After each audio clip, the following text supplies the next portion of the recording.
Hello everyone, how are you guys doing? My name is Pisek, or you can call me Benz as well.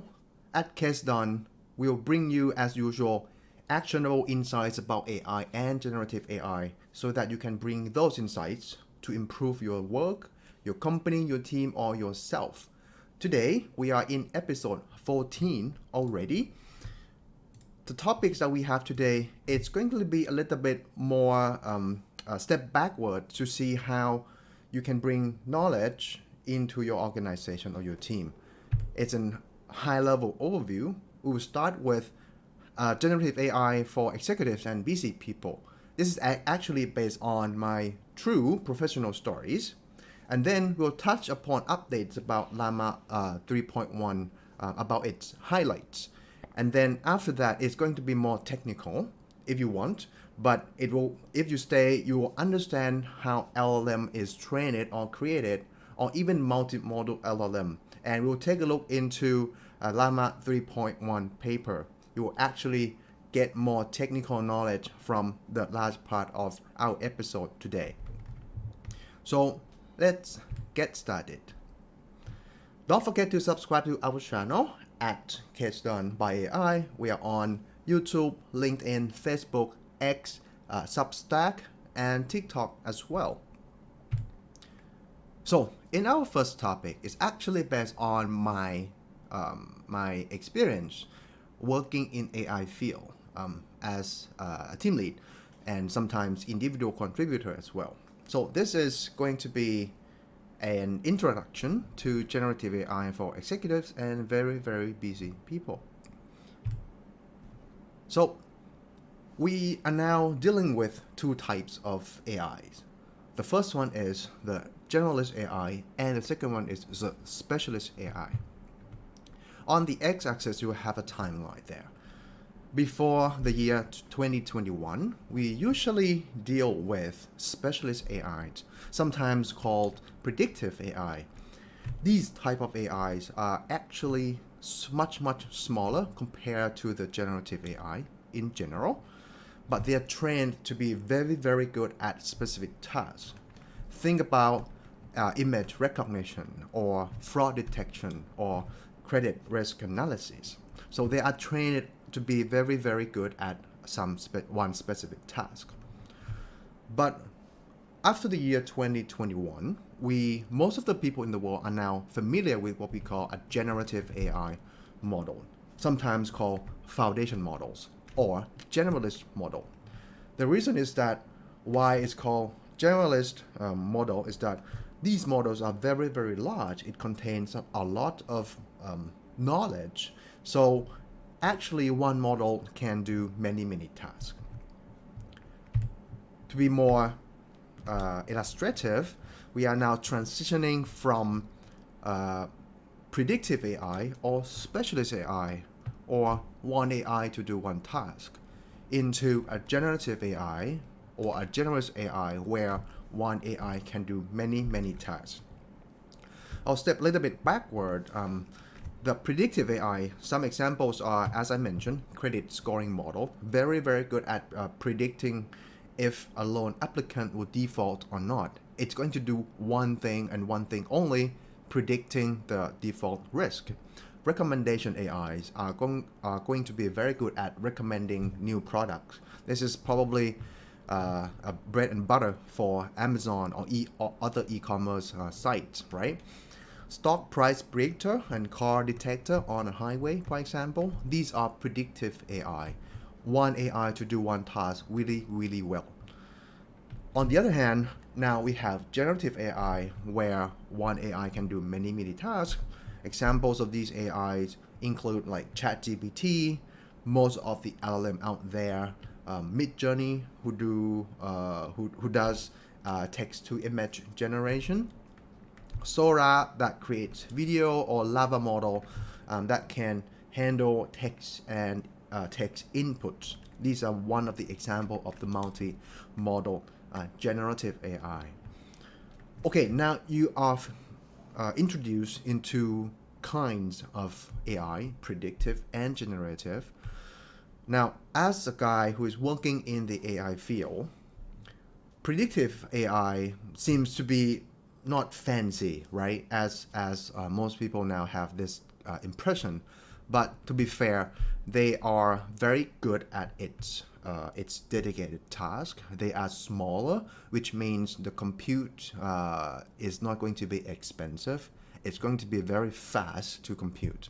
So I still see predictive AI being valuable to do serious business operations, like fraud detection, for example. You are not going to rely heavily on generative AI to do fraud detection, maybe just for now.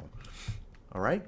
Generative AI, as the name mentioned, is great at generating or creative stuff. And it has many benefits like creating or marketing content. So in order to use AI to serve your purpose, you need to know which type of AI is most suitable for. If you want a specific task that is going to be executed really, really well, try to go towards predictive AI. But if you want something that's more flexible, more pliable to different needs, and maybe generative AI is your go-to solution. Now, how is AI related to data? Also, well, as simple as we need data to train AI, right? A smaller AI model needs smaller set of data to train. And this can be thought of as training a predictive AI needs relatively smaller data set compared to if you train a generative AI model, for example. In which case, if you're training a generative AI model, you need a huge amount of data. So you are going to need to handle how you collect those data, clean up that data, and feed the data during the AI training process. So it's going to be very difficult. So if you are not a big company like Facebook, Meta, or OpenAI, or Google, handling this type of data pipeline and data processing can be very, very challenging.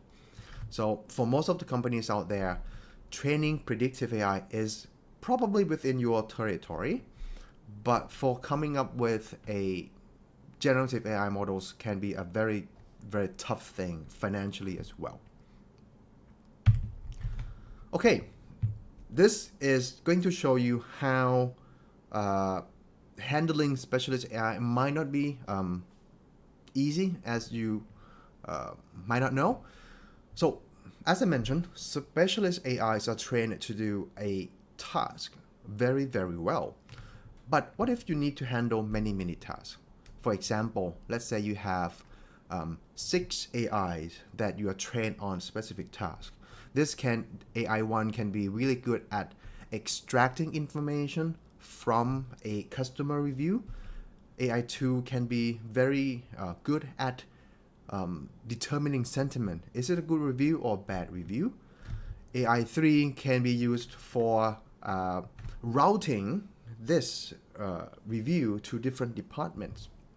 So then, when you have an incoming input to process, you need to, you need to find the AI that fits this purpose. So basically, you need to find a routing process, right? This can be challenging sometimes.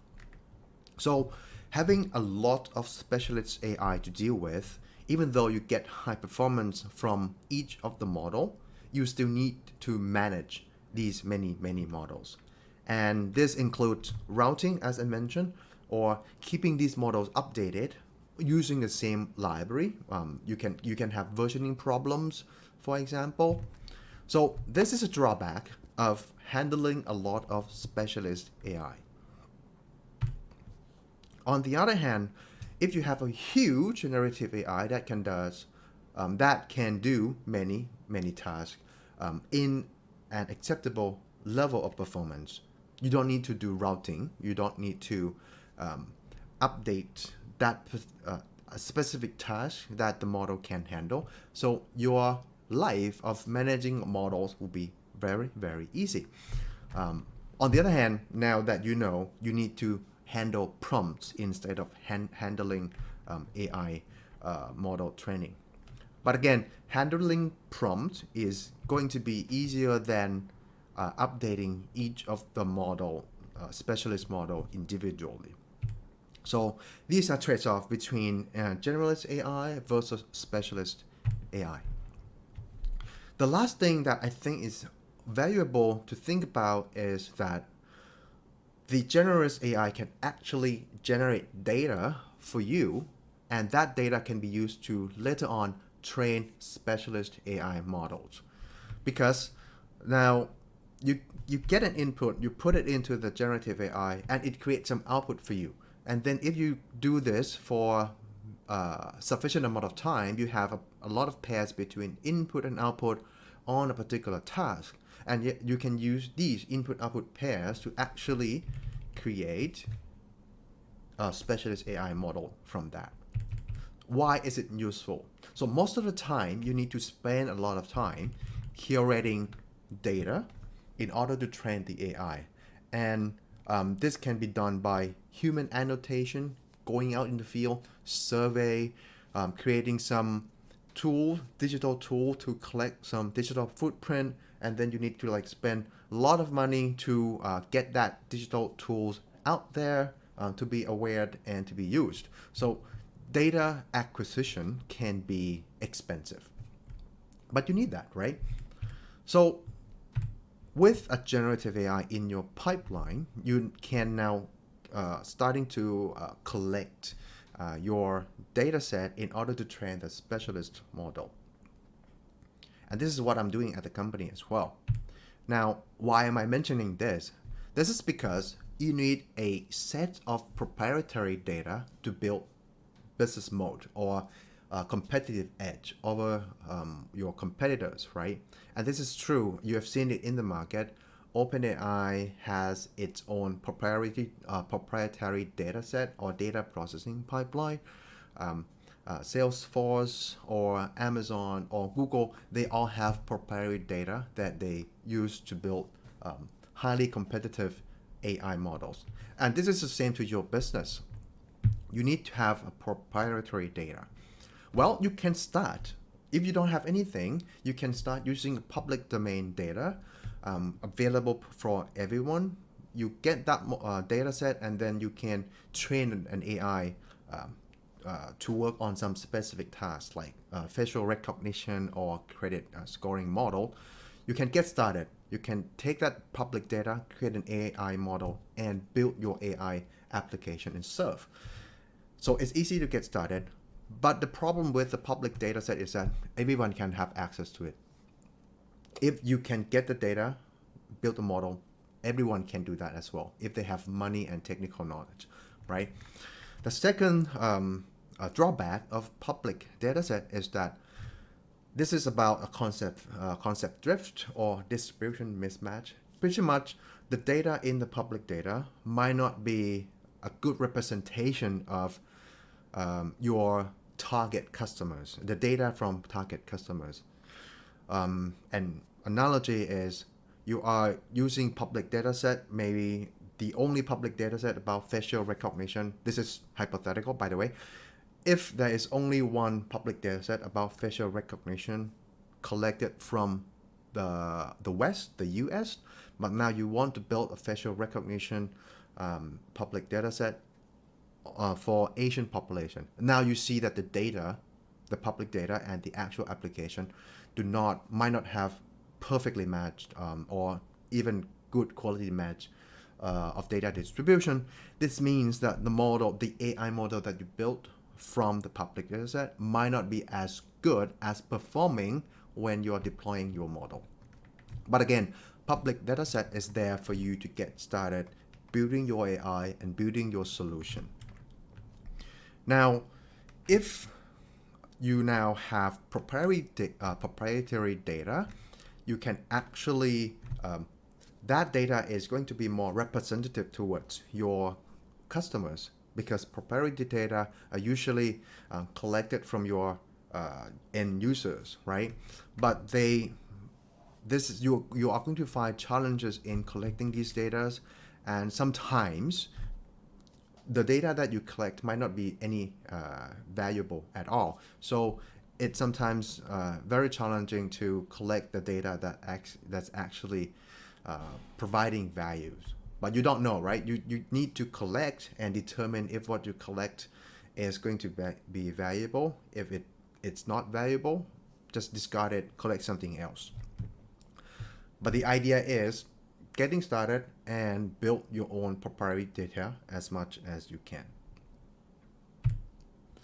Okay, now based on years of experience working in the AI field as an AI engineer and now as an AI team lead, how can I recommend you on the first step towards learning and eventually adopting AI to your work or your business? So the first thing is this block, the foundation block. So you need to understand the capabilities of AI, predictive AI and generative AI. And there are free courses, which I will show you later on. There are free courses that you can browse on the internet and learn from. And, you know, at the end of the day, you can actually learn about its capability by asking the AI as well. Ask ChatGPT or Gemini, how can I use computer vision in my organization, where my organization is perhaps in a semiconductor industry? So ask more specific things, and this AI is going to list out applications, and then you can probe, okay, is this application necessary to use AI, or can I use other machine learning methods or other non-technical methods? So you can keep learning about the capability of the AI and even your business or your use case as well. Having mentioned the use cases, it's great to actually see how other companies, perhaps your competitors, are using AI and generative AI in their operation. So for this one, I find it helpful to look for papers from consulting companies or even some AI providers like Google or Microsoft, where they definitely are going to sell their solutions, but they usually tie their solution to actual use case, right? So go browse for this, and I'll show you a few directions in my next slide. Now, within the foundation, you need to get to learn how to use general purpose tools like Gemini or ChatGPT or Claude. This is general purpose, meaning it helps you in many ways, and this is what I do as well. I use Gemini and ChatGPT to get my knowledge or get my answer quickly, bounce my ideas, and probing different ideas as well. But in order to use these general purpose tools effectively, you need to write effective prompts. And I have a video on that where you can check my YouTube channel and type in prompting guide 2024. I've packed 5 techniques that I find very useful, and this is what I actually train my team members as well. So 5 techniques of writing effective prompts. And if you cover all these 4 points, you have your foundation laid out very solid. Then you can move on to intermediate level. One of the action recommendations to do is to explore image generation. So these tools are available from Midjourney or Stability AI. It's quite different from writing prompts for Gemini and ChatGPT. The image generation tasks are quite specific, and to be honest, I'm not really good at that. I can do something, but not perfectly. Maybe if I rank from myself in terms of image generation from 1 to 10, I'd probably be at 3 or 4. But if your business relies on visual images, like if you are in marketing or filming or something like that, go explore. Take some serious courses on Midjourney and Stability AI or other AI enabled content tools. On the second point, you might want to consider exploring language models tools that can run on your local machine or your local server. And one of the tools is Ollama, and the other one is WebUI. Ollama allows you to download open source models like Llama 3.1 that we will show in the next section. You download open source Llama on your computer, and then you can build your application using Python, or you can just start chatting with it. And if you don't want to build anything, I recommend you couple Ollama with WebUI. I have an extensive walkthrough of how to use WebUI in my previous episode. And if you learn this, you can now download your open source model to your local machine, and you can start building. You can have user interface assistant right away, like you will have with ChatGPT. But now everything is on your local. You can do retrieval augmented generation or RAG. You can empower your agent with or AI with web search or tool use. So everything can be done on your local machine with open source models. So take a look at my episode 13, I believe, on WebUI, and you can now take this to the next level. Okay, but before I show you the advanced level, the last item in the intermediate block is to actually, I will ask you to identify where generative AI tools can actually make impact to you, your team, or your organization. I want to stress this out because if you don't identify well, you are going to spend resources ineffectively with no direction. So make sure you identify, go into your workflow, figure out your problems, and see if this problem can be solved with AI or generative AI. So find these things that you want to improve, where generative AI actually can make impact. Okay, so if you covered all the things in the foundation and the intermediate level, you will actually be on the left hand side. You will actually use user interface tools. This is great because they are friendly to use, they are flexible. Like you can ask ChatGPT many things, right? You can ask it to do so many tasks. It's just writing prompt, but yeah, that's flexible and user-friendly. You can drop in files. You can ask it to do like answering based on the given file. You can even ask it to write some code and execute the code for you. So it's flexible and friendly. But using user interface is still manual, meaning you have to type, enter, wait for the model to compute and respond, and then you reflect it back, criticize it, or ask it to do again. So it's still a manual thing to do. So this is only great for exploration or flexible tasks.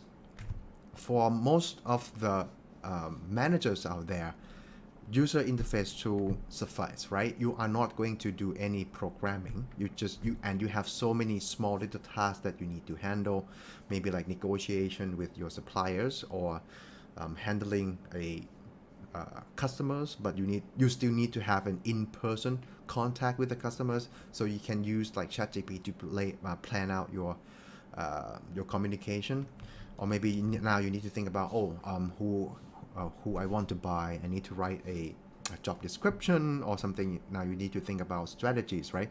So user interface are great for managers or executives who will need to deal with a lot of things, different things. But now if you want to move forward with your organization, not just managers, right? You probably need to get into the programmatic side of generative AI, where it will enable scale, automation, allows more function to be available, and it's going to be great for production. You need to go into that world, meaning writing programs, connecting different generative AI tools or search engines or databases. so that it can do a very, very specific things. Specific doesn't mean small, a few things, right? Specific, but can be more function things. But you need to connect those dots, and that's why you need programmatic tools. So that's the next step in the advanced step, right? But I don't want you to get into the programmatic side before you actually identify where the generative AI can actually make impact to your team or your company. And before you can actually identify it correctly, go back to the foundation. You need to know in certain level of expertise that what AI can do and what AI cannot do, right? And this is how it's connected together. You need the foundation to understand where it will make impact, and if it makes impact and you want to scale, then you go to the programmatic side. And this includes tools like Python, LangChain, Llama Index, where these are the basic things. And you can build pipeline, you can build so many things like agents and RAG. So this allows you to customize your application in detail. If you want an easy framework, agentic workflow tools that allows AI to use functions or using API calls or use some other tools. If you want to just deploy to employ some framework, Crew AI or AutoGen framework is a great starting point for next step, meaning enabling agentic workflow for your organization. So these are core AI capability in the programmatic tool set for generative AI application. You might want to learn about Gradio, which allows you to quickly come up with a user interface for actually testing your solutions, right? You want to test it quickly and iterate so that it actually fits in the user's hands. And lastly, if you find everything else prompt-based things are still not getting to where the performance that you want to be, then you will need to take a look into fine-tuning the generative models itself. And this could be full fine-tuning if you have resources, compute power, aka money, or you can find other ways like parameter efficient fine-tuning, like LoRa, low rank adaptation or something like that. So eventually, if your AI application prosper, then you can think about fine-tuning the model to fit your business. And these are my recommendations for adopting generative AI for executives and BC people. Foundation, you need to be strong, then getting to more advanced level, and eventually making advanced tools. Now, for the organization, I want to actually mention four foundations or four pillars that will actually make making your AI adoption successful. Without one of these things, the adoption is likely going to be ineffective or doesn't happen at all. The first one is data foundation. And we are talking about the quality of the data you have. Is it siloed? Is it accurate? Can anyone have the right access to the right data set that they want? Now, the talent means are your employees can manipulate data, can process data, or data literacy, or even AI literacy? Can they write prompts well? Can they explore different AI tools effectively? So you need to train your people. That's a talent. The third one is the management. It's about the vision and the mission of the company. If you want to push for AI adoption, then you need to reflect that in your, at least in your mission, and then make it concrete by policy, right? You need to enforce from top down top down is still works, guys. You need to enforce from top down, but allows the bottom up voice to be heard, meaning you need to train your employees on knowing AI capability for sure. Now, last thing is monitoring. Well, if you have a policy but doesn't have a way to track or measure, then it's going to be very difficult. So make sure you have the policy set, you have the tools created, you can create your tools or offer tools for your people to use, but then you need to track or monitor its usage as well. On the last column is partnership. Partnership can mean having an external companies providing external talents, or partnering up with OpenAI or Google. If your company is big enough, they are willing to provide their resources for you. Partnership can mean having access to complementary data, the data that your company doesn't have yet, but it can add a different angle to your target users. And partnership can provide you to key tech access, right? For example, OpenAI and Microsoft is a partnership where Microsoft gets its hands on GPT very concretely at the beginning. So again, for organization, these are the 4 pillars that I see, at least in my company. We need to establish all these 4 things very concretely before we can actually see some fruit in pushing the organization to adopt AI. But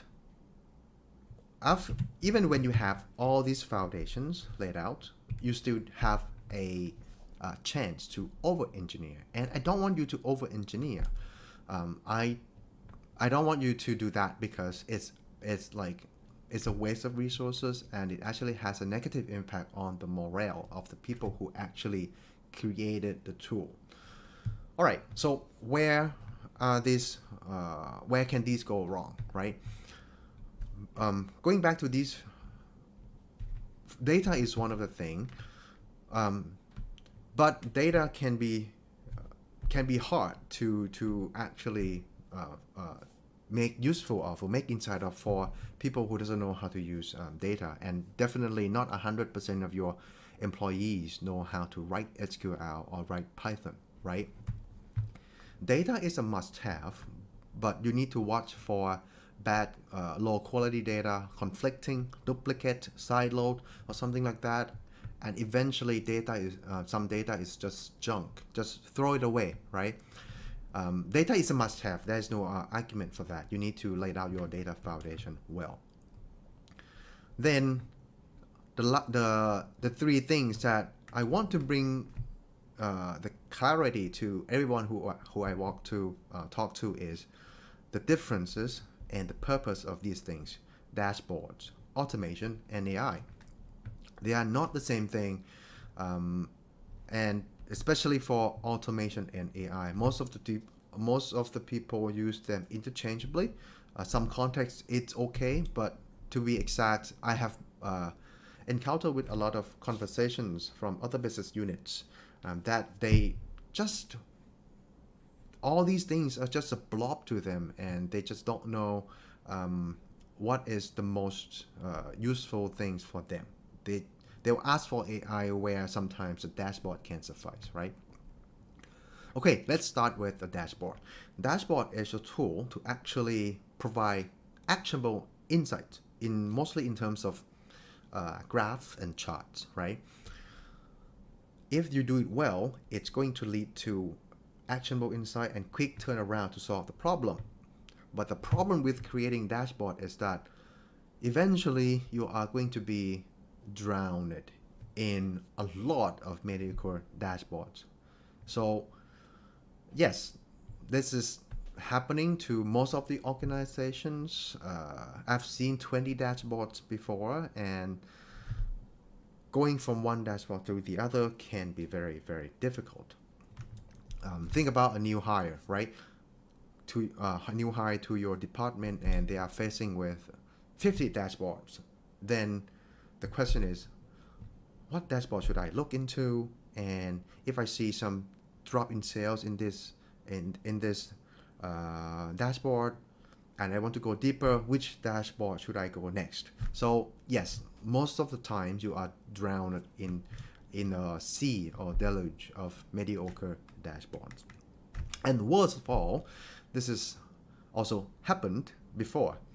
People ask a dashboard just to be a proxy of data, meaning they themselves don't have access to the data they want, so they contact an IT team to build a dashboard. And we figure out that, okay, we build a dashboard, and what they end up doing is click an export item to get a table out into an Excel. So this is not useful. It's a mediocre dashboard. It's actually worse. It's just a proxy where you don't need to build dashboard to begin with, right? So again, if you want to build a dashboard, make sure that the user can see actionable insight right away. If you build, so what I recommend is monitoring how much this dashboard is used by a particular user, right? If it's not used at all, just delete it, but have a conversation with the users why this is happening, why don't you use it. So actually apply design thinking to learn more about the users before you build the dashboard. All right, that's about the dashboard thing. Automation actually is suitable for scale, a problem that needs scaling. If you have a lot of repetitive things to do, like thousands of customer reviews coming in per day, and you definitely need to do sentiment analysis, then you need automation tool. This is tool to automate stuff. It doesn't mean that this tool needs to be AI, right? Automation can be a web page that your employees can type in information, but you have, let's say, actually a barcode scanner is a great automation example. You don't want your employee to write down the barcode number and go check for information, right? So you have a barcode scanner as an automation tool where now an employee can just read the barcode, scan the barcode, and he or she can get to the information right away. So this is a great use for automation. An interesting point about automation is that in order to have a good automation, you need to have good data endpoints, which I means if you need to consider what input to this automation you need, and after the automation action is done, do you have any outputs that you want to collect to what database? So in order for automation to actually be useful, everything from the start to the end needs to be automated as well. So you need to establish a good endpoint, right? Coming back to the barcode example, if you scan the barcode and then it actually pops up on your barcode reading machine, the employees see that and see the drop in the inventory, he or she should be able to click to notify someone who will replenish the store, right? This is a great automation endpoint. Now consider a bad automation endpoint. The employees scan the barcode and see a drop in the inventory, but you don't provide a button for doing the endpoint, the notification endpoint. This employee needs to go back to a laptop in your store, type in the report, create a report for notifying for stock replenishing. Then this is not a great journey. It's half done automation, I would say. Now, before I talk about over-engineer thing, most of the people have interchangeably use automation and AI. And this is because, yes, AI helps automation. AI is just a part of automation. It's a part that you need cognitive task. You need cognitive ability to do a task, like a sentiment analysis, for example. You need an AI who can read language and understand the sentiment. So this is a cognitive task that you need an AI in that customer sentiment analysis automation. But back to the barcode thing, the barcode scanning doesn't need cognitive task at all. So you actually don't need AI in the barcode automation example. So I want you to be more critical or strict on yourself to know what is automation and what is AI when you want to apply automation in your organization. Because sometimes automation can be done with just web browser or just automatic flow of code, right? So without knowing, even though you know the differences between dashboard, automation, and AI, you still have risk in over-engineering things. Over-engineering thing is, okay, I'm going to build this automation tool. It's going to be connected to that dashboard. I am going to come up with a fine-tuned large language model to do that particular task. It sounds great on paper, technically. It makes an engineer feels proud to build difficult stuff. But, most often than not, these tools are over-engineered. And that's because we didn't do design thinking. We didn't do design thinking well enough. So the prevention for over-engineering is to apply design thinking, which I mean talking to all the related stakeholders of your AI project, especially the end users. What do they need?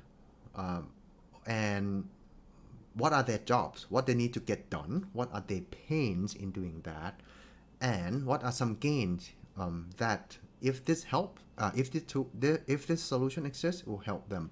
So jobs, pains, and gains of end users, not the jobs, pains, and gain of the engineers who built the AI application.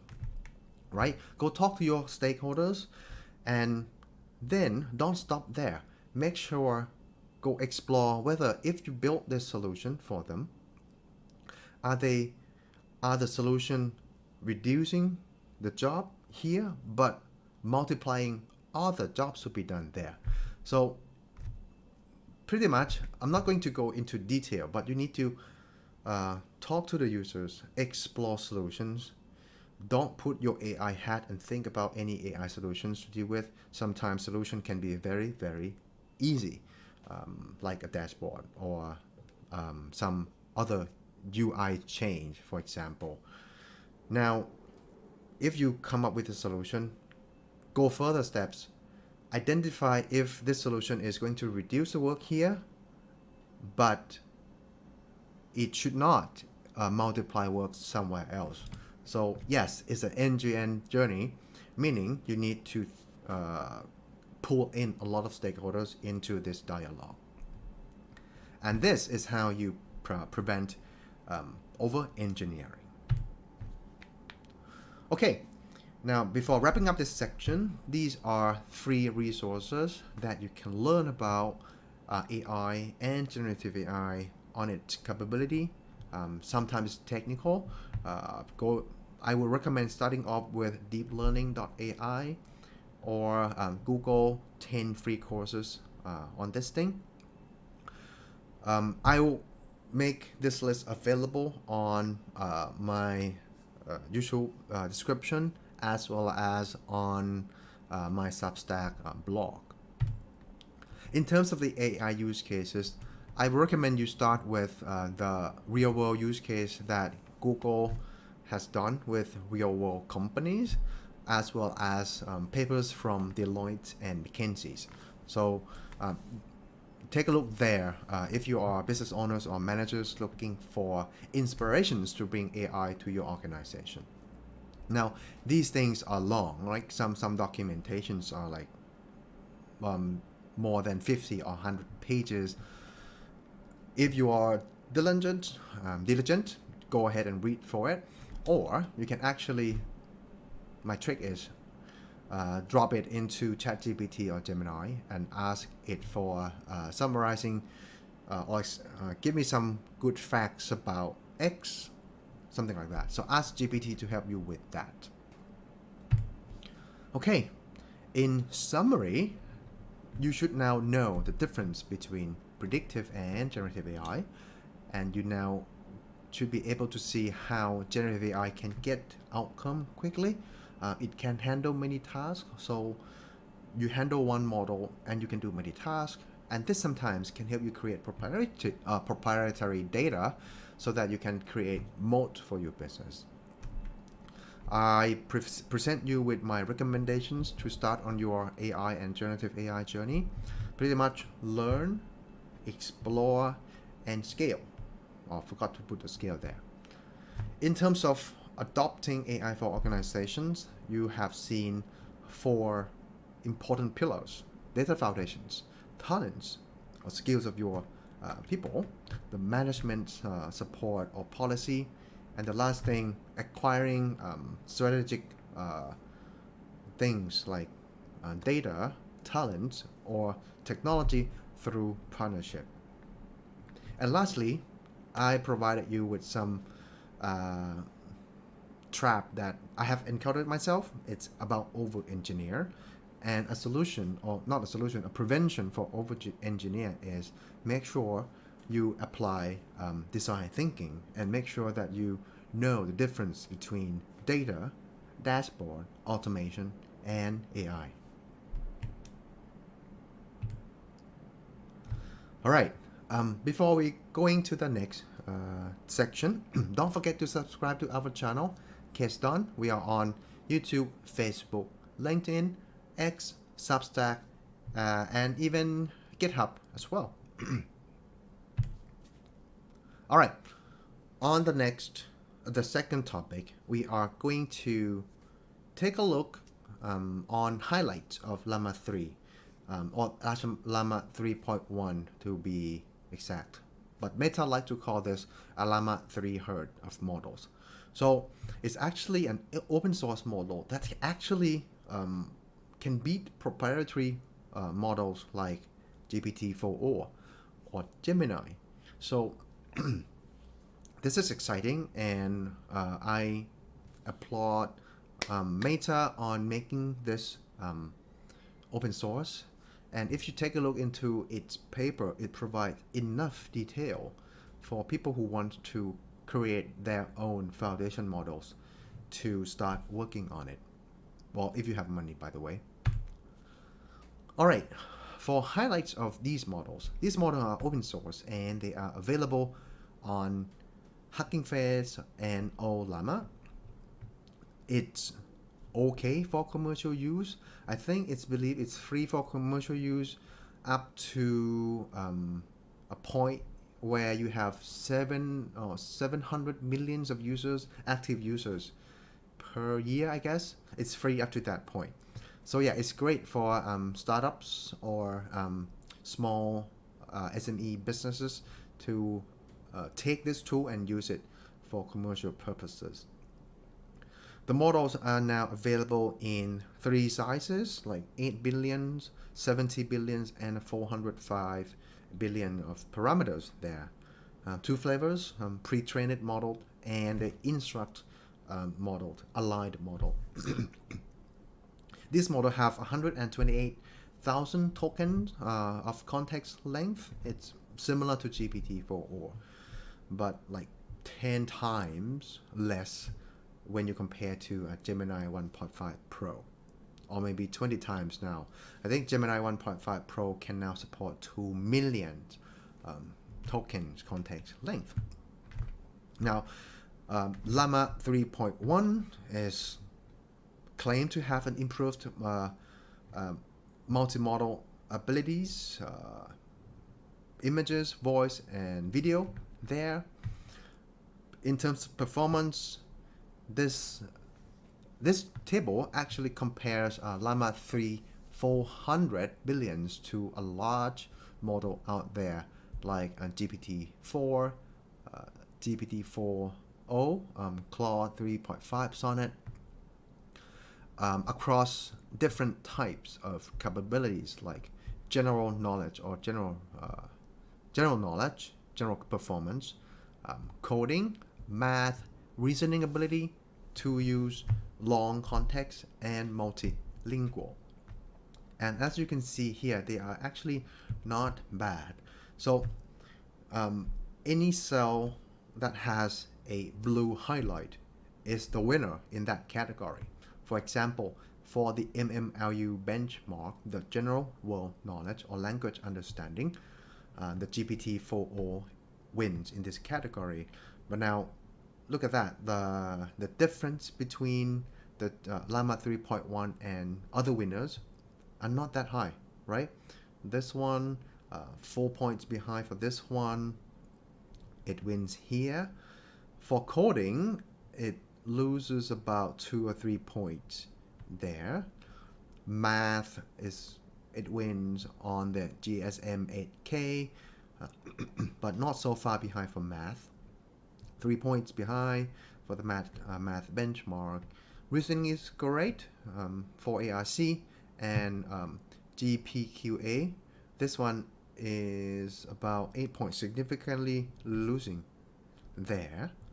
To use not far behind. In fact, it wins in the Nexus category. So all in all, a Llama 3.1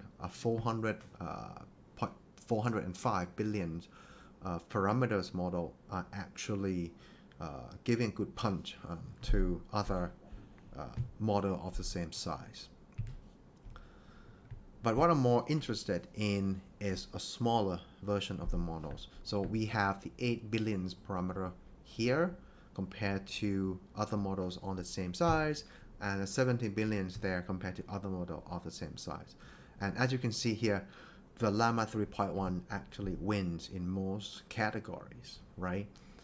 This is very exciting. So in fact, now that it actually performs really well in coding, I am going to show you an example of where I applied Llama 3.1 8 billion parameter to help me write docstring.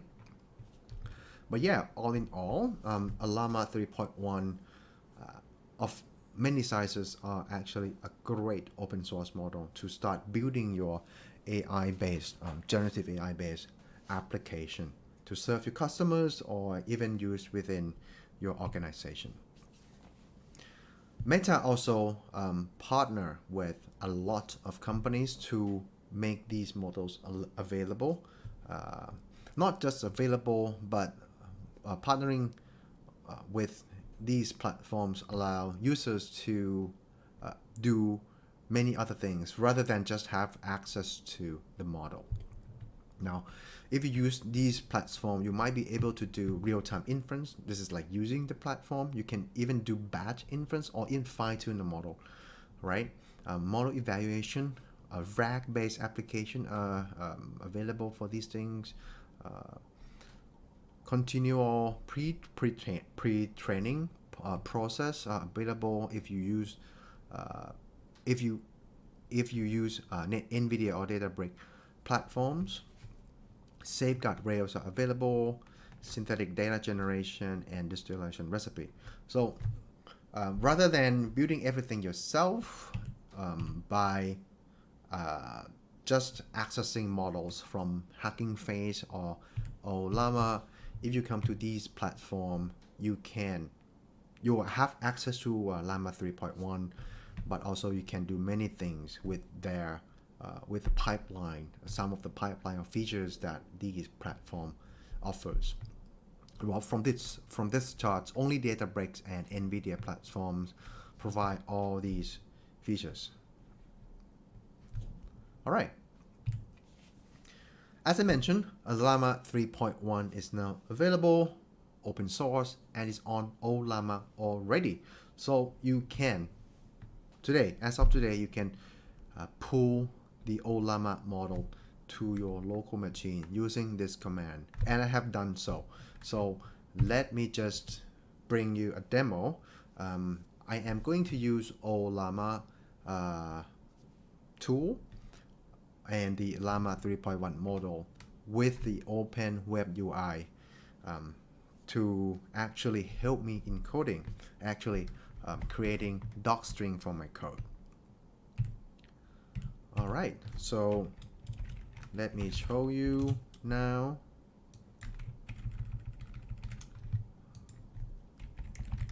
Ollama list. Here we go. I have the Ollama 3.13 8 billion parameter downloaded here. Takes about like 5 gigabytes as before. So now I have my Llama serving, so I can start using it, using Ollama. Okay, I also want to show you that I have my Docker image of the Open WebUI running over here. So if you want to take a look into how to use Open WebUI in detail, I have my live video on episode 13 that walk you through everything that you need to know about Open WebUI as a user or as an admin. All right, so I have my Open WebUI running over here, I think. Okay, I have took the liberty to actually run this thing ahead of time because, well, it's running on my computer. It would take some time to generate, right? It has slower token generation speed. So now, as you can see here, the Llama 3.1 models is available on my Open WebUI interface, and this is because my Open WebUI interface is now integrated to the Ollama program on my computer.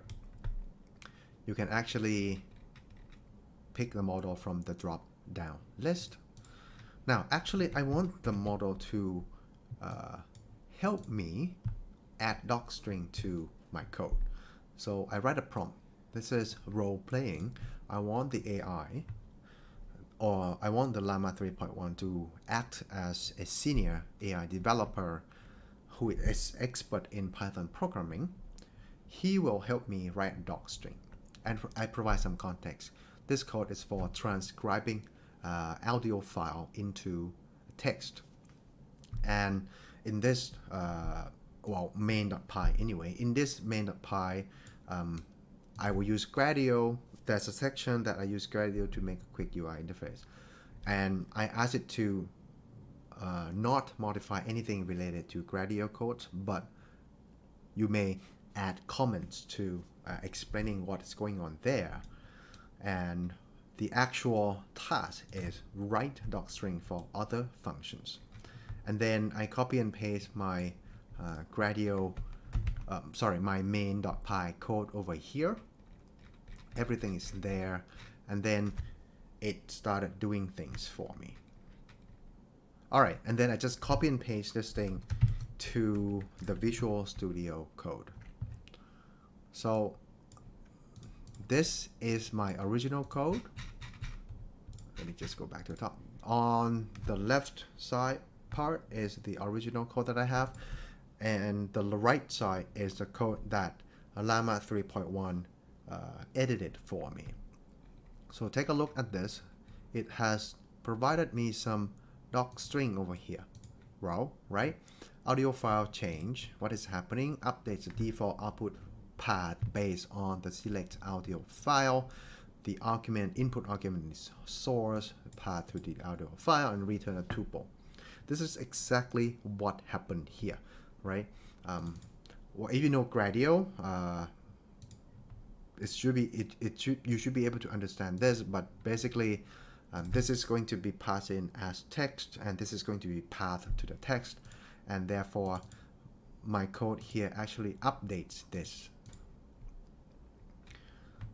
to the update this variable default output path.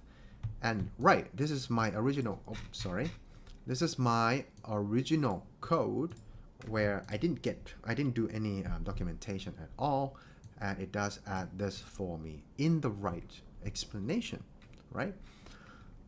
Okay, so let's take a look at this transcribe. Transcribe is actually using Whisper model. It loads a Whisper model, or I need to install a Whisper model on my local computer. It loads that model and trigger a method to transcribe the model for me. Okay, so the doc strings is here. Transcribe the audio file using Whisper. Great. It does know that I'm using Whisper. Here is the input model select. Select the model size. That's right. I need to select whether I want to use small or medium or large Whisper model size. The language, this is one of the button there, and the path. And the output is text string, the text of the transcription. Yes, again, it has given me the right doc string. So pretty much, I have asked. I can have like generative AI model help me write my doc string. It saved me some time. You can think about like I have probably going to spend a couple of minutes to write this, and if I have like 1, 2, 3, 4, 5, about 5 functions. So I probably saved about 15 minutes of my life here, where when I prompt it, this is a minute. So 15 times, well, to be more considerable, considerably humble, maybe 8 times less effort when I use generative AI to help with my coding in this sense. Now, also I want to test. So this main.py works, right? Now I want to test whether if I run this code. By the way, I just copy the output from the model here right away without editing anything. I just copy it here and paste it there. So I want to actually run to check whether this code is correct or not. On the other hand, it means did Llama 3.1 keep the code part intact? So let me test it out. So let me just Python main llama.py. I'm going to run this, serving this gradual interface up. Okay, here we go. I'm going to paste it there. So I have, this is my familiar interface that I use. Okay, what I want is to test audio. Here we go. I have a test audio that I made before starting this episode. So I'm just going to paste the source here. And this is how it sounds. Let's discuss about generalist versus specialist AI. Previously, we have predictive or specialist AI. All right, this is a sample audio file. And now I want to select a small Whisper model specialized in English rather than multilingual. And then I can click to start the transcribing process. If it works, it should not have any error at all. So it's doing its thing for now. Shouldn't take longer than a minute or so because the audio file is really short. Here we go. This is the result, guys. So this is the text. Let's discuss about generalist versus specialist AI. Previously, blah blah blah. They are smaller, blah blah blah. Here we go, and this is like a aggregated text, but the Whisper model can also make you a timeline as well. And from a quick look of it, it's doing a great job. it's actually transcribing what I was saying. And now I can click export. All right, if it works, I should have another folder. Here we go. This is a folder that contains the transcribed language from the audio. So effectively, what we have here is that the Llama 3.1 models, I can run it on my local computer and it can help me write doc string. I'm looking forward to exploring other coding capabilities that the model can have. I will play around with it later, but I'm curious how it can help me refactor or improve my code performance. So this is what I'm going to do next, and we'll share with you in the next episode. But for now, this is a great close for section 2 that we introduced Llama 3 highlights. So don't forget to subscribe to our channel before we go to the next section. This is a chance to help me grow my channel. So subscribe to Keston in YouTube, LinkedIn, Facebook, Stack, GitHub, and TikTok. So the last topic that we have for this episode is going to be somewhat technical. We are going to dive into Llama 3.1 paper in order to understand the LLM well. So stay with me if you want to understand not so deep into the technical detail, but enough technical to be dangerous, to know what people are talking about. We are not going to write any code, but we are going to cover concepts of building multi-model, a great language model from scratch without any proprietary data, and allows people to have access. This is great about Meta. Again, I really appreciate Meta in open source this Llama and provide an extensive, excruciatingly extensive and detailed paper. All right, so you can come to Meta website to learn more about Llama 3 herd of models. You can access the paper there. And let me tell you that this paper is excruciatingly long but pleasant to read. It has, well, 92 pages. Well, even though some of them, a good amount of them, effectively 74, no, really, effectively about 70 pages of pure detail of building multi-model model that actually kicks some GPT and Gemini butts. So yeah, really appreciating Llama teams doing this. All right, let's get to it. Llama 3.1 is a foundation model. A foundation model is, according to the paper, this is a quote, foundation models are general models of language, vision, speech, and or other modalities. So let me explain this in detail a little bit more. General models are generalist models that knows a lot about something, and that thing now, at least in the phase that we are in this era, the things that these generalist models are great at is language, vision or images or videos, speech. These are unstructured data. What we talked about is human senses, right? Language, vision, speech.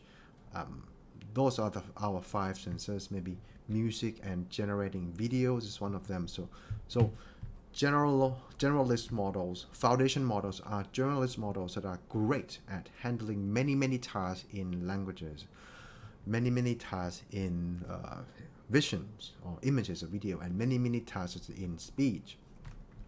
What about other modalities? Now, this actually could mean, one of the example is creating a DNA sequence.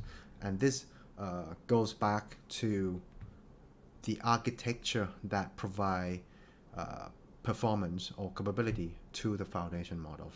They are transformers. Transformers are great at extracting patterns from sequences of things. An example of sequences of things are languages. Languages are a sequence of alphabets, tokens, or letters, right? Similarly, DNA is a sequence of DNA letters. Well, I'm not a biologist, so I don't want to say the wrong thing, but yeah, DNA has some letters there. I think there are 4 letters in the DNA sequencing. DNA is a sequence, language is a sequence, transformer can do language well, therefore transformer can do DNA well as well. So eventually you are going to have foundation models for DNA, RNA, and so on. But the idea is foundation models are generalist models that are great at attacking or solving or handling unstructured data. To develop foundation models like Llama 3.1, the Llama team has gone through 3 critical components. The first one is data. It's crucial. They actually mentioned that is more crucial than picking a model architecture. It's crucial because they have to aggregate a lot of quantity of quality data. So both quantity and quantity are there. And they have to automate all these tasks, creating some pipelines to do aggregating, filtering, removing something that you don't want, like personally identifiable information. It shouldn't be there. To be respectful to people, respecting their privacy, and removing some improper data like porn and fraud and harmful information. Now, this automation pipeline can sometimes be rule-based or heuristics, or sometimes they need to use AI models that they built in the past to automate this filtering process. And according to the team, the security procedure or protocol is baked into the data processing automation pipeline. The second critical component is scale. To build a great model, you need a large scale. But how to be optimal in terms of the compute budget? Compute budget, you can think of it as how much money you want to spend to train the model.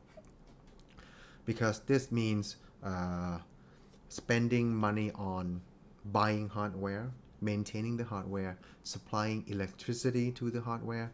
So this eventually boils down to a compute budget. So the Meta team came up with their own scaling law, studying some. So scaling law, I will explain it later, but this is an approach for them to experiment in a small scale, see first, and predict a very large model how it's going to do. So we'll get to see there.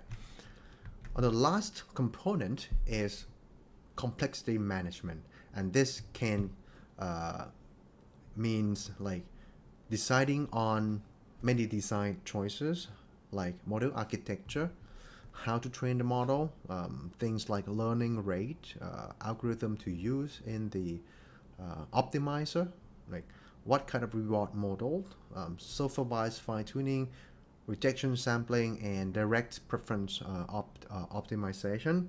So all of these things, they need to make a decision and come up with a training pipeline to manage all these complexities, especially when you do have like employ an adaptive training. You need a great way to handling that automatically and systematically. Now, in terms of training, foundation models are trained in 2 stages. The first one is called the pre-training stage, and this actually focuses on quantity of data. In this phase, model learns general patterns in the data set. And most of the time, if you're talking about language, it's the structure or the pattern of the language. Like, what is noun, what is verb? In English language, should a noun comes after? If a noun comes after the verb, what is it? If a noun comes before a verb, what it is? Something like that. So it needs to understand structure of languages. But again, in the pre-training section, the task of the model is to predict next token. And in order to, if the model can predict the next token well, it means that now it's starting to learn, to understand the pattern of language better. On the next step is the post-training step. And in this step, sometimes it's called an alignment step. So in this step, you focus on the quality of the data because you want to steer the model into the right direction. Right direction, that's why it's alignment. And these directions can also mean downstream tasks. You want the model to not only understand the pattern of the language, but when the user interacts with it, the model needs to follow instruction, right? For example, the model should be able to provide you some coding assistance, or the model should know how to, or how and when to use tools like an API call to some service. So this step is actually aligning the model to do this downstream task to be helpful to the assistant, but it also aligns this model to please human. Now, please human is in a sense that it shouldn't be arguing. Human shouldn't be what is the word here? Rude, right? It should be helpful, honest, and harmless. So all of these things happen in the post-training stage. And because this is critical for the model's performance, that's why the quality of the data in this stage is very, very important. All right, let's dive into pre-training stage. We are going to focus on data in this stage only. So in this stage, we need volume of data, but it cannot just be any data. It has to be good quality data. You don't want crappy data to be in this phase. Or you can, but you should not. You are going to get crappy model anyway. So the Meta team focuses on volume of quality data. They actually aggregate or collect the training data from the internet, right? But in order to do that, we know that the internet, text on the internet are very, very dirty, so, and sometimes dangerous. So they need to come up with automated curation process to remove bad quality or improper data from before training. And this includes removing or blocking any dangerous or improper websites or websites with personally identifiable information out there. They even write their custom HTML codes to help extract more relevant information and high quality information, removing duplicates, removing filtering rules, and even sometimes use models to judge whether this scraped data is useful or not. If it's useful, what is this category? Is it news or is it entertainment? If it's entertainment, they actually throw it away. So think about it. There are so much text or data about art and entertainment. But relatively much smaller size about useful knowledge like computer science or quantum entanglement or something like that. In order for the Meta team to create a model that has knowledge across, they need to make sure that they balance all this type of information. Well, if they don't do this thing, they are going to find the model. They are going to make a data set that is very heavy on entertainment. It's going to know everything about the Kardashian, but knows really nothing, close to nothing about quantum entanglement. So this is not the thing that they want to do, right? So it means that they need to provide a good balance between topics of the data inside inside a data set for training. Data mix. Actually, that's the topic about data mix. Pretty much, they claim that is essential to get high quality data, and they take two approaches to provide a good data mix. One of them is knowledge classifier. I think they use a Roberta model to classify a text, whether it's news, entertainment, general knowledge, math, coding. They use the AI model to classify the text. And the second one is they use scaling law that we will explain in the future. But essentially, they use scaling law to experiment with different proportion of the data mixes here. And with all of these approaches combined, the pre-training data has this following data mix. The general knowledge takes about 50%, math and reasoning is 25%, coding is 17%, and multilingual is 8%. Right. Now the third thing is annealing. Annealing is actually happening in the pre-training stage.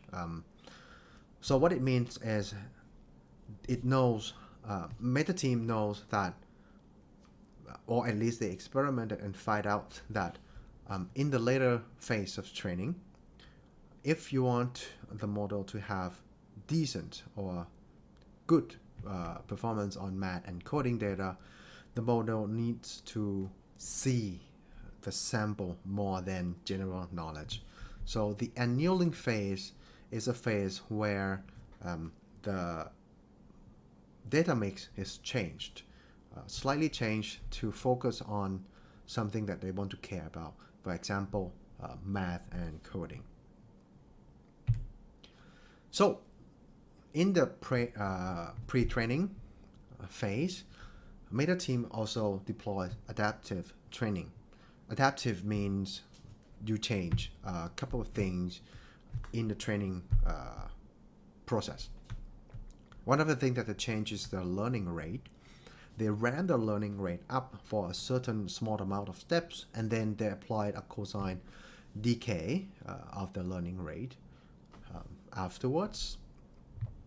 The batch size also changes. They start with a batch of 4 million tokens, or at about 4,000 sequences in total, but then they double it once and twice later on.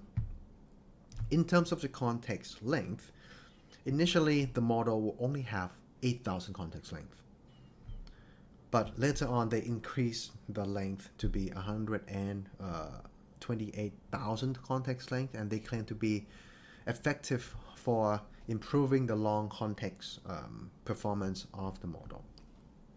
And as I mentioned, the data mix, even though it started with this data mix, the annealing process kicks in at the end.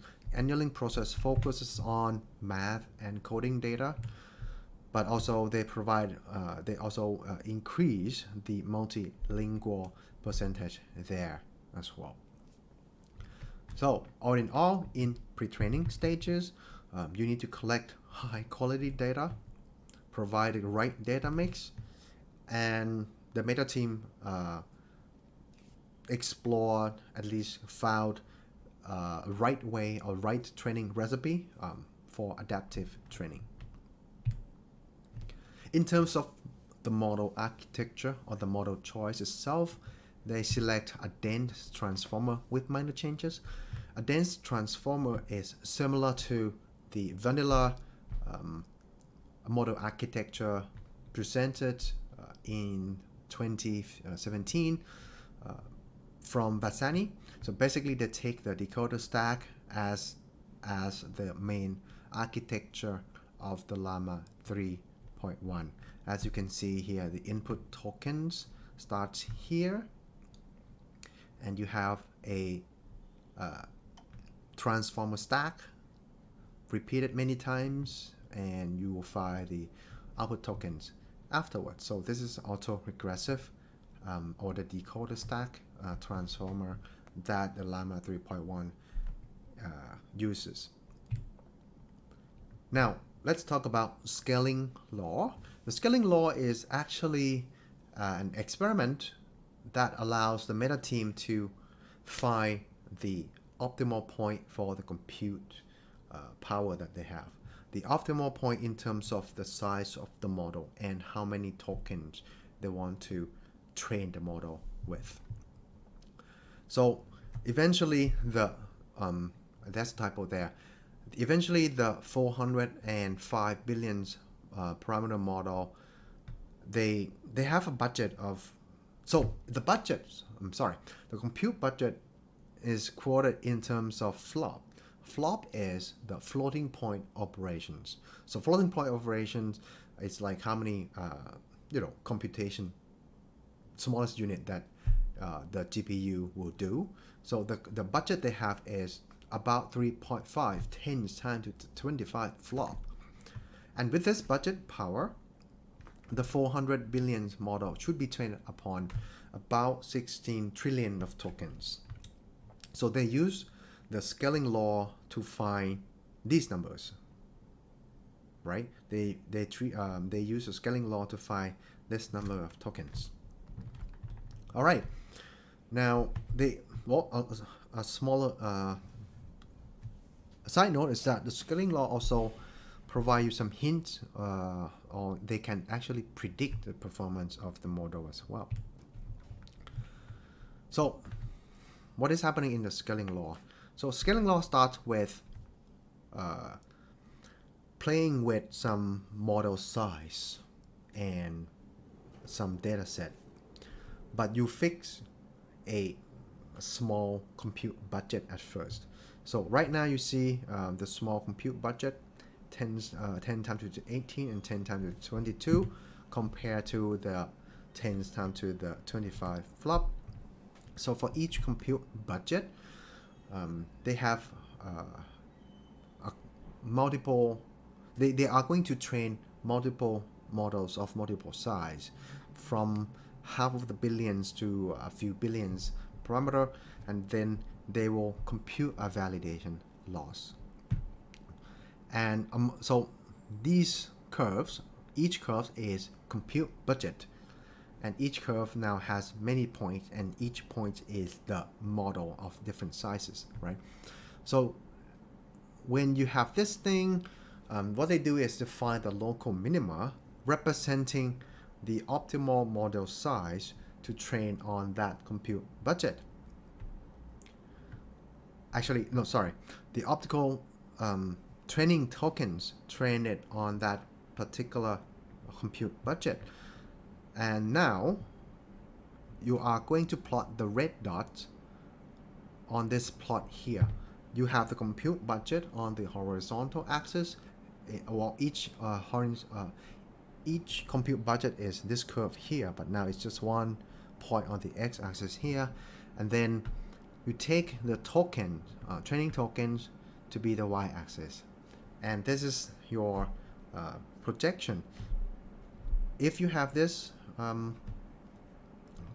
let's say now you have this linear law, you have a correlation. This is actually log scale, right? And now you have your scaling law. So what it allows you to do is that, okay, this is what I've seen. Previously in the scaling experiment, I had this compute budget, and the model can perform in terms of the negative log likelihood. That's something I don't want to explain, but it's a way to measure the performance of the model. Think of it this way. So this is what we done in the experiment. But what if we have the compute power that we want to exploit in actual production. So this predicts that at this compute power, the model loss should be lower. And also, it can be correlated back to accuracy, the actual model performance.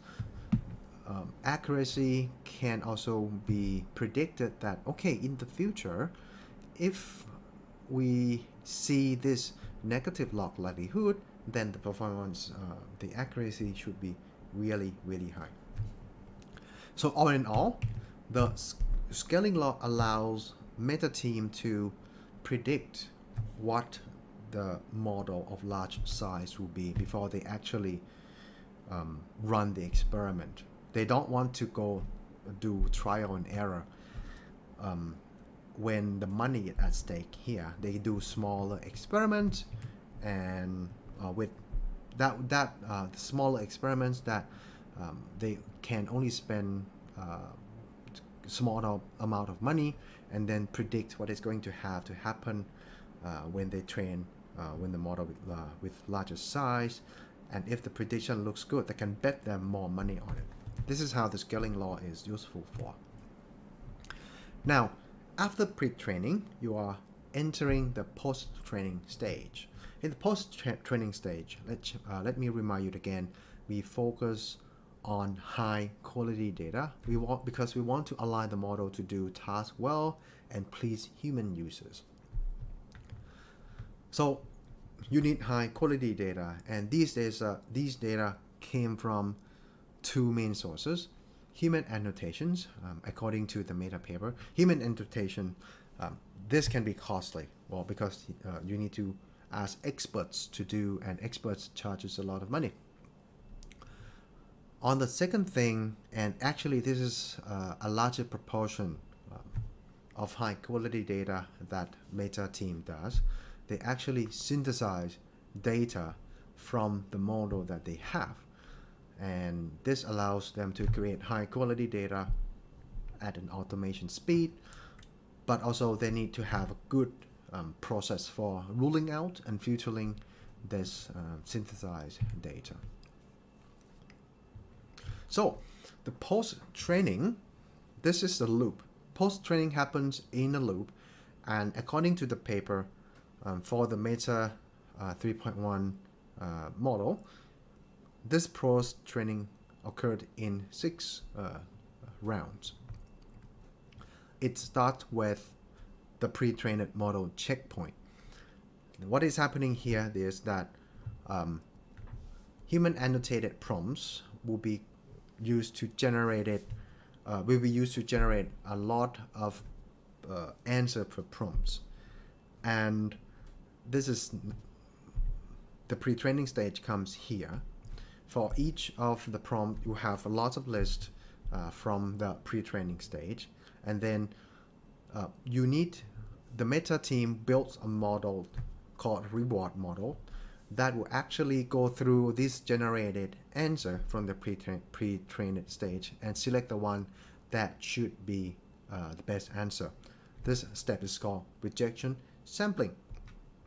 And this will be then the prompt, and the select best question will comprise another dataset called supervised fine-tuning dataset. And this SFT dataset, coupled with other human annotated SFT dataset, will be used to train a model on what we call a supervised fine-tuning model as a second step. And with that, we'll enter the direct preference optimization DPO model. So basically, we train the pre-trained model from SFT, and then we train the pre-trained model later on the DPO method. And this keeps spinning around for 6 times. Again, each time the model starts with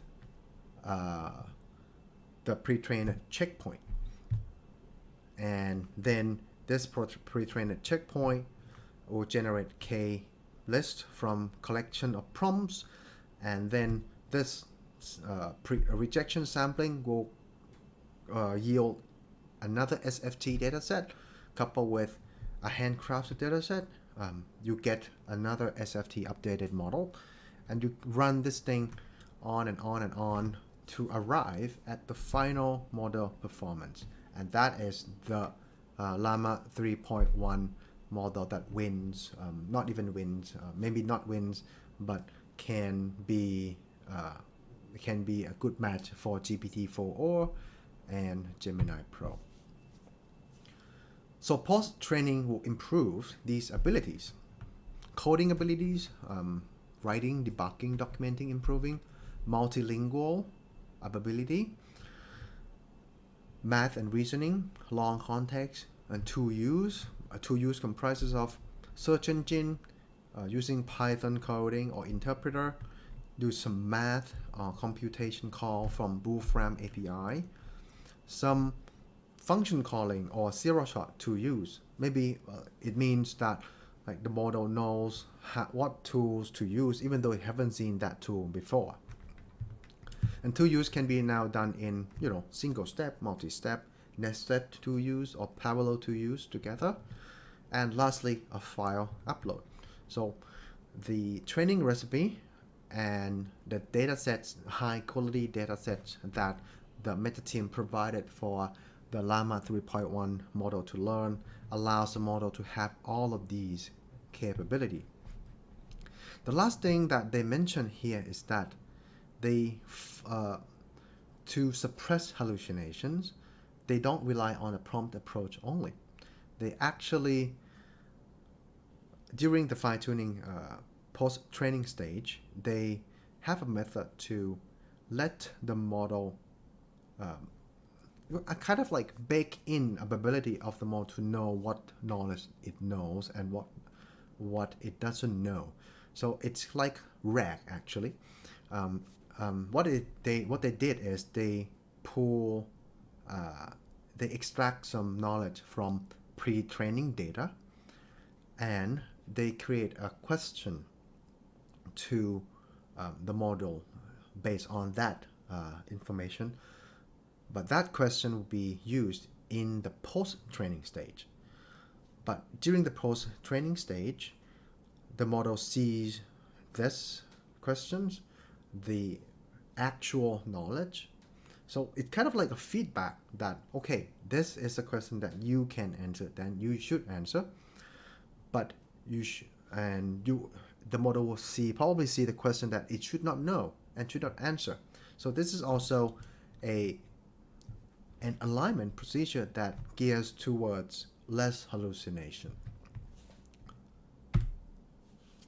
Okay, this might be too small, but this is actually the paper's one of the images, photo figures in that paper showing that the model has a multi-step planning and tool-use application.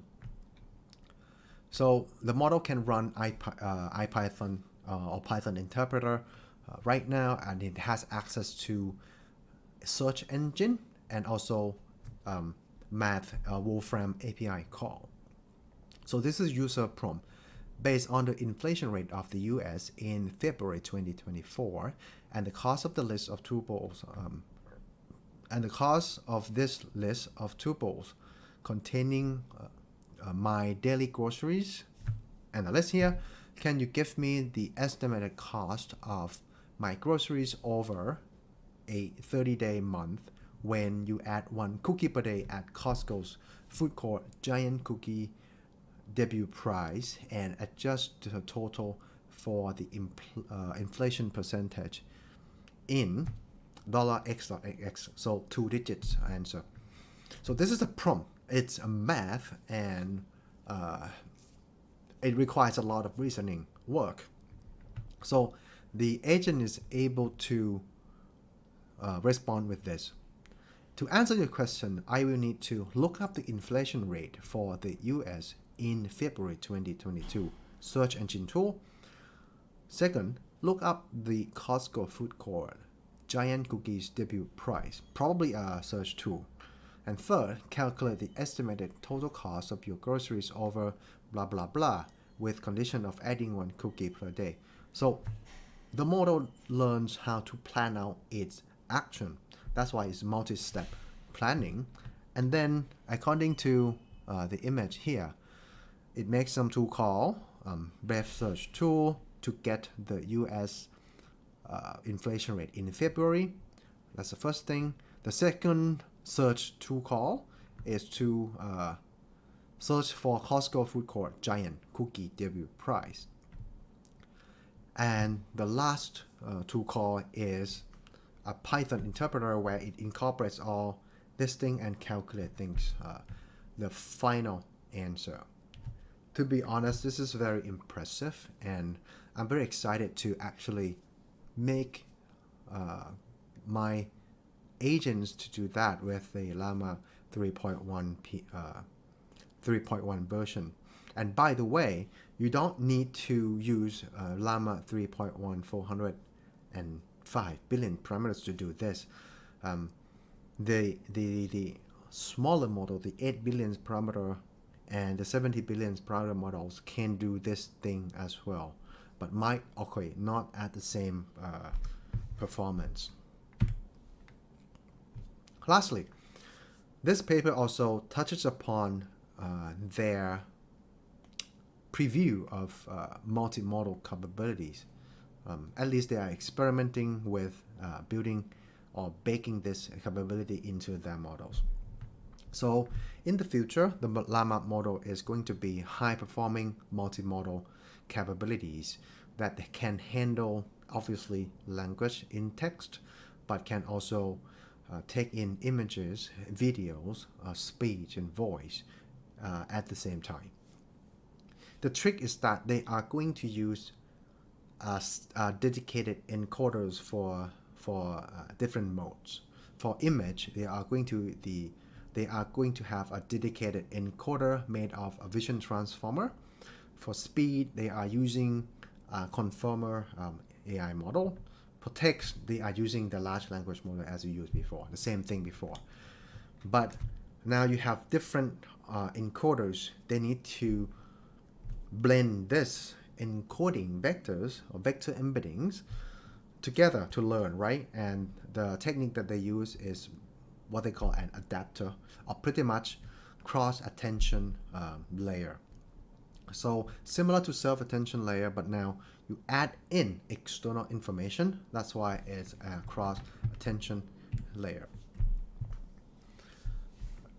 There is a lot of detail in the paper that they discuss about this thing, but I don't want to bore you with the information. But to get a good sense, I think this plot is enough to explain what is happening. So this is your text language stack right here. This is what we walk you through. A transformer good at language encoding. This is the main stack here. But then you want to add in other modes like image or a video. This is what they introduced. A video can be thought of a series of images, so I'll put that on hold for now. If it's an image, it introduces image encoder. This is based on a vision transformer. The way the vision transformer works is it's the same thing as similar idea to how language is deconstructed before it fed into the model. For a vision transformer, an image is deconstructed into patches, two-dimensional array of patches, and this can be tokenized. Basically, the image is tokenized into patches, and these sequences are fed into the vision transformer to make sense of. And make sense of means eventually you are going to get a vector embedding representing this image, right? Here we go, image representation embedding. And to incorporate this image into a large language to become a multimodal model, they actually just create a cross-attention layer and inject the embedding of the image at this stage here. if it's a video is a series of images. You can digest each image frames, and you can use it, or you can de-sample because sometimes, or not sometimes, a video has a lot of frames, and not all the frames are of high importance, right? Maybe 10 frames can be compressed into one information, because that's it, man. You are not going to have a lot of movement in the frame, so you might have an algorithm to select frames that should be compute or should be used in the digestion, right? So this is a stack here. They introduce a video aggregator, meaning selecting which image frames or image representation to use, and perhaps blend them into one video embedding in order to be injected into this cross attention layer. And then you keep training, like you so basically the idea is to, what they mention here is that they develop the encoder, the text encoder, video aggregator, and the text encoder separately, and then they join them later. A similar idea can be done for speech as well. So here we go. We have a speech input here. We have the encoder stack, where the encoder stack is now, in this case, injected into the text embedding. I think this is a case where you want to voice with your model, right? So to summarize, they take a compositional approach, meaning they are doing image encoder and text encoder separately, and this allows them to decouple the complexities, and they can do that. They can develop these models in parallel, but then they definitely need to have a what is it called, joint training, when you combine them with a cross attention layer. So let's talk about the data. In terms of data, they need to definitely collect a pair of text, image and text to train this whole thing, and they are going to deploy many models or heuristic approaches to filter and remove bad samples, remove duplications, resample stuff, or like some images are too abundant to be used, and maybe if the image has a lot of text in it, they apply OCR process to extract text from the image and actually append that with the image in the training, and they actually find this to be helpful in training the model to understand image with text better. The trick that I think is very cute, very useful, is they also synthesize the images from a known text as well. Well, think about, like, you have a text in your pre-training data. You can cap some text and put it in a document and then save it as an image, and now you have a good solid pair between an image and a text, right? So it's a great synthesizing image text pair data set. So I'm not sure if they have this capability just yet, but definitely in the future they are going to formally announce that the Llama 3.1 has kick-ass multi-model capability. So right now in the paper, information in the paper is just that experimenting. Okay, in summary, in this section, we went through a paper of Llama 3.1 Her, which is some multi-model foundation models that can kick ass GPT-4o and Gemini models. You know that now the training of language model foundation models usually take 2 stages: pre-training and post-training. pre-training is for the model to learn the pattern, and the post-training is for aligning or directing the model to many downstream tasks and towards human preferences. And you also see that data is critical in making this thing high performance. Adaptive learning recipe is used to change the batch size, change the learning rate, change the context length. So many things that Meta guy has experimented and seems to be working for them. Post-training approaches has many components, and this is modeling complexity that the Meta team has to manage. This includes like rejection sampling, come up with SFT, a supervised fine tuning experiment, data set, and applying the direct preference optimization or DPO algorithm in this process. And eventually you were introduced into the concept of compositional approach for multi-model AI creation. All right, that's everything for our episode. It's a huge episode for sure. Even though it's not a lot of coding, but it's a great high level step back overview, especially for executive and BC people. You have seen how generative AI can be done, its capability, distinction between predictive and generative AI. If you want to adopt AI for your organization, what are 4 fundamental foundation things that you need to do, and how you could avoid over engineering.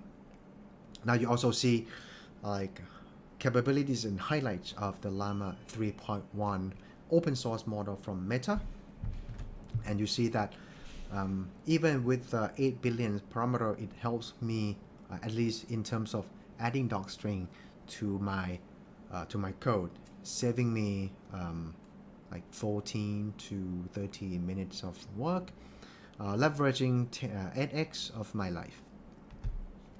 And lastly, it's a little bit more technical, but if you stay with me, you get to know how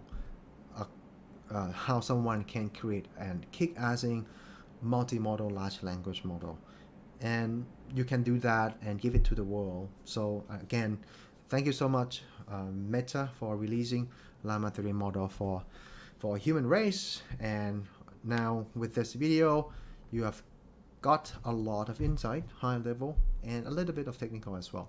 So thank you very much for staying with me this far. And don't forget to subscribe to our channel. Case done. We are on YouTube, Facebook, LinkedIn, X, TikTok, Substack, and GitHub as well. So see you in the next episode.